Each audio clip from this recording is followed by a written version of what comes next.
Hi, my name is Andrea Render, and for my session leader experience, I'm going to be discussing special education in the school to prison pipeline. We are going to talk about and reflect on your own experiences, how the school to prison pipeline got started, what students are in this, and what we can do as educators to facilitate relationships and build community, getting students out of the system. Now I would like you to consider your own education experience.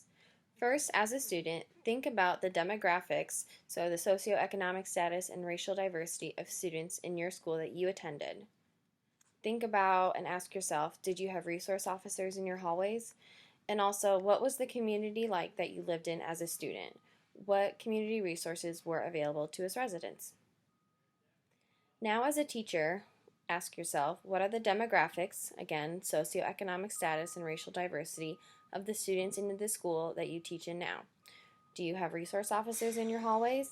And what is the community like that you teach in, and what resources are available? After reflecting, take a moment to think about the disciplinary actions taken if a student was in trouble at the school you went to and the school you're at now. Think about the types of things the students would do to misbehave and how they would be punished for it. First, we have to ask ourselves how the pipeline began. With schools being underfunded, they had to make choices on where the money would go. Many schools focused the money on the higher achieving students because that is what brought money in. This resulted in the lack of school counselors, special education teachers, and materials. Not having these resources for students, like an adult for them to confide in, or a specialized teacher to help them close the academic gap between them and their same-aged peers, created negative behaviors. The zero tolerance policy was put in place to set a precedent on school behavior. This would lead to suspensions for typical adolescent behavior like fighting or even forgetting to turn an assignment in. The intent was to show what would happen as a threat to the others, but one student was always sacrificed to make the first wrong move. The No Child Left Behind Act allocated funds to high-performing schools. This meant that the low-performing or struggling students were being displaced to new schools or potentially being pushed out by the school system. The students within the pipeline are oftentimes ones that struggle emotionally, socially, academically, or are individuals of color. 76% of students with learning disabilities, 90.2% of students with an emotional behavioral disorder, and 37% of students with other disabilities, like autism, are suspended at least once.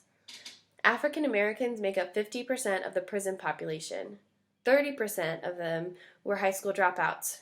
Between July 2011 and June 2012, school police officers made 882 arrests. 75% of the arrests would be considered typical adolescent behavior, like fighting. Nationwide, at least 73% of youth with emotional disabilities who drop out of school are arrested within 5 years. Looking at the rate of suspension for students with and without disabilities, students with disabilities is 12 to 15%, and students without disabilities is 6 to 7%.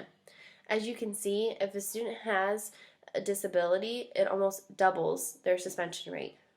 After reviewing these statistics, I would like you to pause and reflect on your own students you've had, and ask yourself, how many of your students would fit in the categories of having an emotional behavioral disorder, a learning disability, being a low-income student, or being an African American?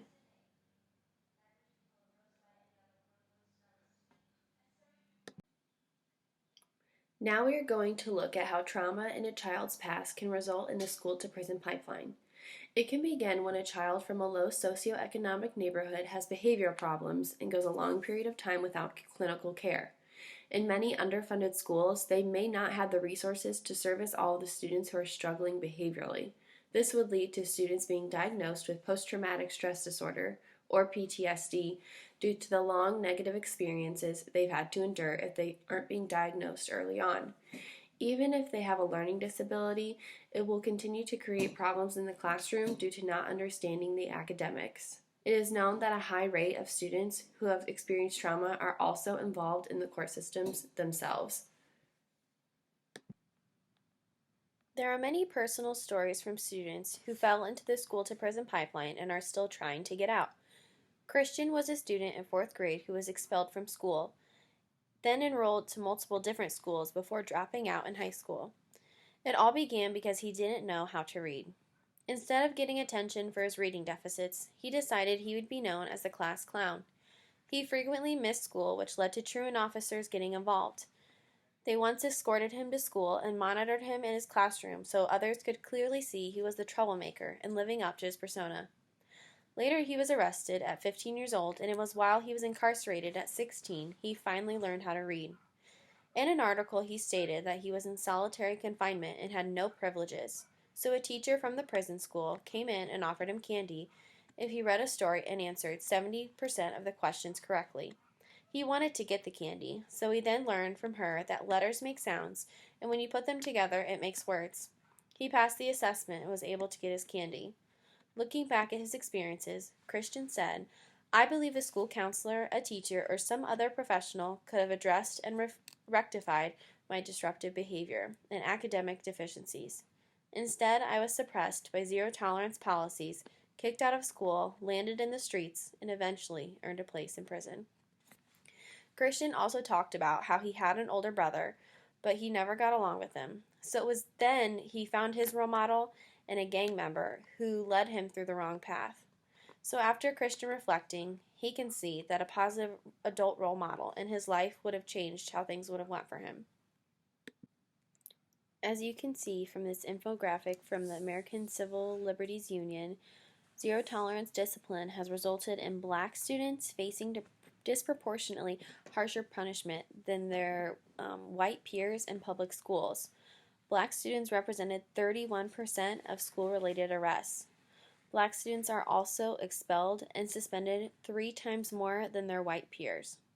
Students suspended or expelled for a discretionary violation are nearly 3 times more likely to be in contact with the juvenile justice system the following year. These statistics are eye-opening and heartbreaking to see how our students can get much severe more punishment just based on the color of their skin. Just as we individualize instruction for students who struggle academically, we need to begin individualizing how we discipline students to create a positive environment in schools. Kramer et al. States, given the similarities between students who are disproportionately represented in special education and those in the school-to-prison pipeline, i.e., students from African American and Hispanic backgrounds and students from low economic status, we should consider exploring practices that have been found to be effective in working with students who are culturally, linguistically, socially, and ability-wise different from the mainstream and apply these here. Now please view the TED Talk titled Disrupting the School-to-Prison Pipeline.